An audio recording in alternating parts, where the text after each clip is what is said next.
this video, I'm going to show you a few techniques that you can use to improve the look of your photos. If you have something that's underexposed or overexposed or looks flat and just uninteresting or doesn't have enough contrast, then you can fix it by using some of these techniques. So I'm going to start by opening a file.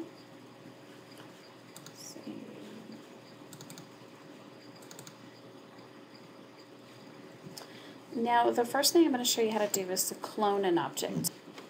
And you can use the clone tool to either add objects or take them away. So first what you want to do is change this into a layer by double clicking it. Okay, now zoom in by either moving the slider or holding your Alt key down and using the scroll wheel on your mouse. Now what I want to do is take this mustard off of my son's shirt. So what I would do is click the clone tool and hold down the Alt key and click next to it, and then you would erase it by going over it like this. Click next to this and erase it, and it'll make it look just like this shirt over here. Now one thing that I found by using this recording software is that for some reason I can't use the clone tool while Camtasia is recording. So if you just take my word for it, clicking next to this and then going like this makes it look exactly what's in those little crosshairs. So that's how you use the clone tool.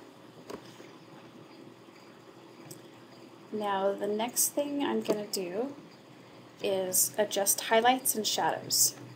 So to do that, we're going to go up to Image, Adjustments, Shadows and Highlights. Now when this window comes up, it'll have some default settings, and generally those aren't right. So what you can do is, and show more options. By default it's like this, but if you click show more options, that'll pop down and you have a lot more to work with. So in the shadows, you can lighten the shadows and adjust the tonal width. Okay. And you want to not overdo it on the shadows. And a way that you can make it look a little more natural is by bumping up the radius a bit.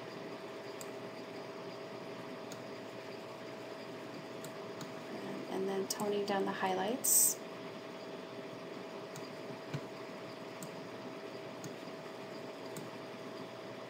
So what you can do is just mess around with these and figure out what you think looks best. And so there's mid-tone contrast. Moving it down takes away the contrast. Moving it up adds more contrast. That looks a little more natural. Okay. And of course you can save as defaults if that's what you want to do. And click OK. And there we've adjusted the highlights and shadows. So we have more detail in the dark areas and the lighter areas aren't quite so bright. Now the next thing I'm going to do is contrast. So to adjust contrast, you go Image, Adjustments, Brightness, Contrast. So brightness, I like to brighten it up a little bit because I plan on adding some vignetting around the edge. Give it a little more contrast, not too much, and click OK. Okay, so now that we've done contrast, I'm going to show you how to sharpen the image. Now when we do pictures of people, generally you don't want to sharpen the whole thing, but maybe just want to sharpen their eyes or their mouth. So I'm going to show you how to do the eyes. I'm going to hold down Alt and use my scroll wheel to zoom in. And what I'm going to do is use lasso tool. Go around the eye. And then hold down the Shift key. If you hold down Shift while you draw around the other eye, then it will allow you to select both eyes. Okay. Okay, now to sharpen, we're going to go up to Filter, Sharpen, and Unsharp Mask. Now I usually put the threshold at about 3 and the radius at 3. Now the radius kind of depends on the resolution of your photo. If it's a really low resolution, you're going to want to move it down to about 1. And so then I adjust the amount, and as you can see right here, you can see the sharpness change as I go up. See, that's all the way, and that's all the way down. So go up just until it looks about right, not too unnatural.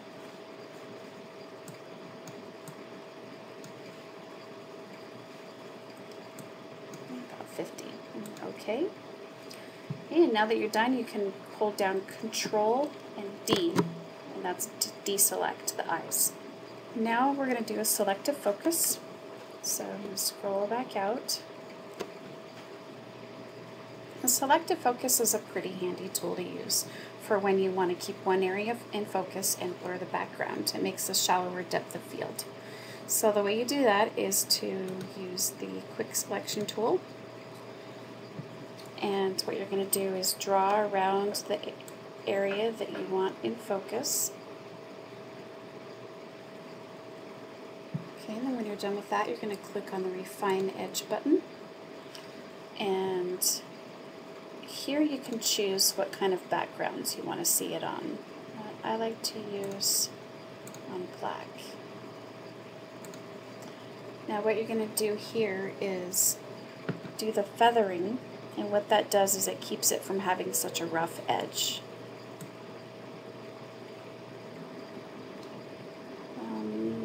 I like it to be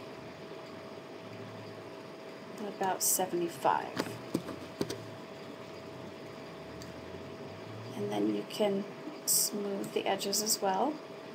I'm going to do about 35. When you're done with that, you click OK. Okay, and then what you're going to do is save it as an alpha channel. So click on the Channels tab, and then click on this little box with the white circle inside. It's saving the selection as a channel. So it says Alpha 1. So we're going to go back to Layers, and I'm going to duplicate the background layer. So, duplicate layer. Okay. And now what we're going to do is give it some blur. Filter, Blur, and Lens Blur. And that opens up another window where you can make further adjustments.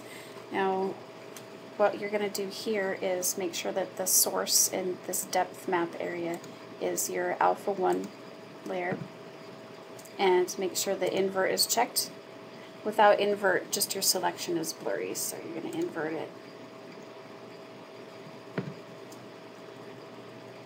So change the radius for the focus. Let's see. Generally, you don't want to go too high with it. See, down to 0, it's not even blurry in the background. So I'm going to do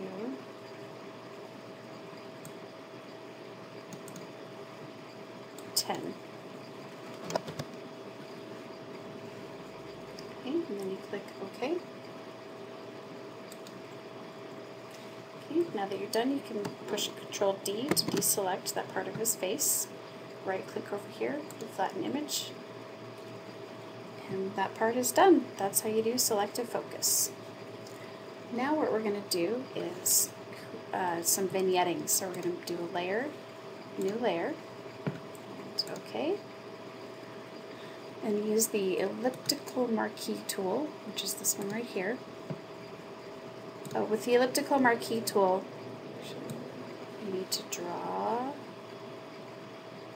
an ellipsis, like a little oval, and position it. Okay, now click in the corner, select inverse, okay, and then click in the corner again and do a fill. And this is where you're going to add the dark color. So color, choose black. Black is also 6 zeros, as you can see here. Click OK, and OK, and it turns it black. And what you can do is, while you're on this way, you have this layer highlighted, you can adjust the opacity so you can make it lighter or darker.